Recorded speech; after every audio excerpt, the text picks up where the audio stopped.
என்னப்பா பிக் பாஸ்ல இந்த தடவ யாரும் அடிச்சுக்கல, புடிச்சுக்கல, சண்டை போட்டுக்கல, எதுவுமே நடக்கலையே! எந்த காரசாரமான விஷயமே நடக்கலையே! அப்படின்னு சொல்லிட்டு நம்ம காத்துட்டு இருக்கும்போது, சாண்ட்ராக்கும், சபரிக்கும் ஒரு ஒரு விஷயம் நடக்குது. என்னன்னா, பெட்ரூம்குள்ள சாண்ட்ரா தூங்கிட்டு இருக்கும்போது பெட்ரூம்குள்ள சாண்ட்ரா தூங்கிட்டு இருக்கும்போது, சபரியும் மத்தவங்கலாம் சேர்ந்து குசு குசு குசு குசு எப்பயும் போல காசிப் பேசியிருக்காங்க. சாண்ட்ரா வந்தோனே படுத்திருக்காங்க. திருப்பியும் பேச ஆரம்பிச்சிருக்காங்க. அதெல்லாம் நம்ம பார்த்தோம்.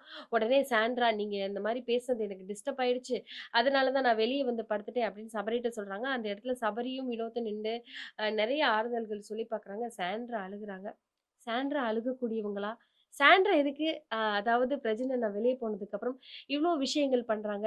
என்னதான் சாண்ட்ரா நீங்க நெனச்சுட்டு இருக்கீங்க? என்னதான் நடக்குது? உண்மையிலேயே நீங்க ரொம்ப போல்டா? இல்ல உண்மையிலேயே நீங்க ரொம்ப சாஃப்ட்டா இந்த மாதிரி தானா? என்ன பண்ண போறீங்க? ஒரு திடீர்னு பார்த்தா, "நான் யாரையும் சும்மா விட மாட்டேன்" அப்படின்னு சொல்லிட்டு சொல்றீங்க. "உன்னை வெளிய அனுப்புன யாரையும் சும்மா விட மாட்டேன்" அப்படின்னு சொல்லிட்டு வீடியோலயும் வந்து சொல்றீங்க. மத்தபடி பார்த்தா, எது சொன்னாலும் சொல்லிட்டு சண்டை போட்டு அழுதுறீங்க. So Sandra எப்படிப்பட்டவங்க? அப்படிங்கிறத கமெண்ட்ஸ்ல சொல்லுங்க.